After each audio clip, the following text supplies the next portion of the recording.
BJP के नेता कह रहे हैं, खासकर राजेंद्र राठौड़ जी और कईयों के अभी बयान आए हैं कि निष्पक्ष अगर सरकार ने बाधा नहीं डाली तो ये आंच ऊपर तक पहुंचेगी। राजेंद्र जी राठौड़ को तो बोलने का हक ही नहीं। राजेंद्र जी राठौड़ के तो समय में एनएचएम घोटाला हुआ था, तब केंद्र में यही बीजेपी की सरकार थी। क्या आई थी क्या ईडी?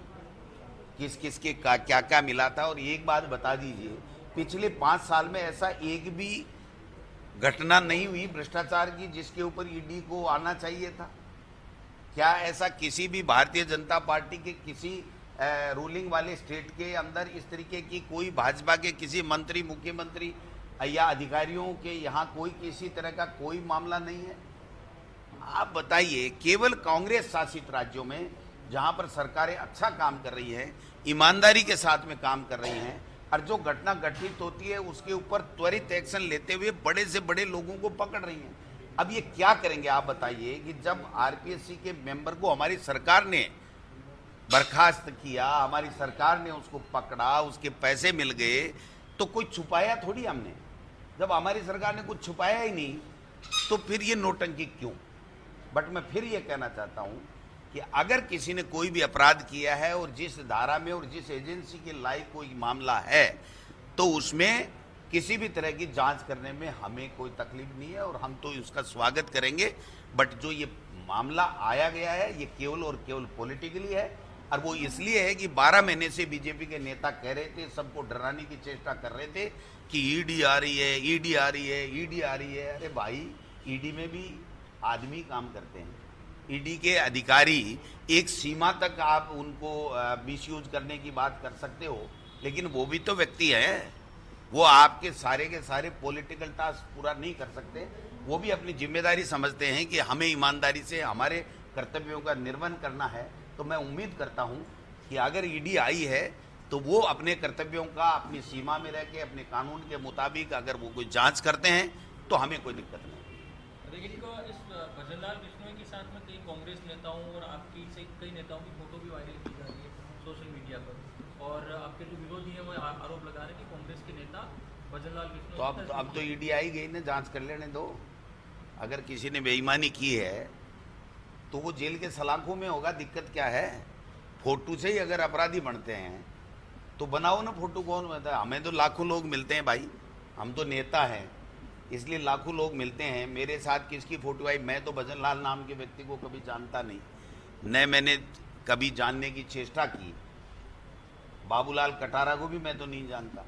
बट मैं ये कहना चाहता हूँ कि अगर कोई भी किसी भी रूप में किसी प्रकरण में कोई दोषी पाया जाता है, भ्रष्टाचारी पाया जाता है, तो उसके खिलाफ भारत का और राज्य का कोई भी कानून हो उसके मुताबिक कार्यवाही हो, हमें कोई दिक्कत नहीं। सर, 500 रुपये में आज से गैस सिलेंडर देने की शुरुआत करी है। बीजेपी ने आज ये बोला है और सब कि एक हाथ से देंगे, दूसरे हाथ से ले लेंगे, जैसे बिजली वाले मामले में फ्यूल सरचार्ज बढ़ा के वापस ले लिया। वो तो बौखला गए। आप बताओ, 500 रुपये में दे रहे हैं, उनकी तकलीफ है क्या?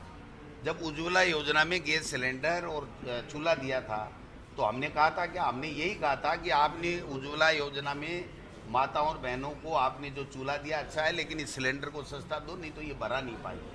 और ये वो नहीं भरा पाए। उसके बाद भी वो उनका सिलेंडर किसी काम में नहीं आया, चूल्हा किसी काम में नहीं आया। वो काम में आए, उनको धुओं से मुक्ति मिले, इसके लिए हमारे मुख्यमंत्री जी ने ये जो 500 रुपये में सिलेंडर देने का काम किया है। इसमें भी हमको कोऑपरेट नहीं कर रही है केंद्र की सरकार, डाटा नहीं दे रही है कौन कौन उज्ज्वला योजना। हम तो मांगे, कभी डीएसओ से मांगते हैं, कभी गैस एजेंसी वाले से मांगते हैं, कभी किसी से मांगते हैं, और हम तो पहले ही पैसे जमा कराने को तैयार हो। केंद्र अगर सहयोग करे तो हमको हर के खाते में डालना पड़ेगा, वरना तो हम तो पहले ही कह देंगे कि साहब एक मुश्त आप बता दीजिए, हम पूरा का पूरा आपको पैसा दे देते हैं, इनको 500 रुपये में दे दीजिए, हमको दोबारा उनके खाते में पैसा डालना ही नहीं पड़े। पहले उनको 1050 या जो भी रेट होगी वो देनी पड़ेगी, फिर हमारे पास में वो सूचना आएगी, तब जा कर के हम जो है उसको दे पाएंगे। क्योंकि केंद्र की सरकार इसमें कोऑपरेट नहीं कर रही। उनको लग रहा है कि इससे भारतीय जनता पार्टी को नुकसान होगा चुनाव में, इसलिए वो हमको सहयोग नहीं कर रही। अध्यक्ष जी 3 जिलों का दौरा करके आए, क्या कार्यकर्ता मोटिवेट? कार्यकर्ता बहुत उत्साहित हैं। राज्य सरकार की जितने भी फ्लैगशिप योजनाएं हैं उसका लाभ अंतिम छोर में बैठे व्यक्ति तक मिल रहा है, वो लोग खुश हैं। एंटी कमेंसी नहीं है, कार्यकर्ताओं में पूरा जोश है। और अब 9 साल बाद में मोदी जी के नाम से भी अब वोट नहीं पड़ने वाले हैं, ये आम कार्यकर्ता कह रहा है कि 9 साल हो गए, देखते देखते एक भी काम ढंग का मोदी जी और मोदी जी की सरकार ने किया नहीं। ये जो अभी ईडी फीडी कर रहे हैं ना, यही काम किए इन्होंने, या नोटबंद किए, पहले 500 के कर दिए, फिर 1000 के कर दिए, फिर 2000 के चला दिए, अब 2000 के बंद कर दिए, अब 3000 के चलाएंगे, एक 5000 के चलाएंगे, एक 100 के चलाएंगे, क्या करेंगे भगवान जाने।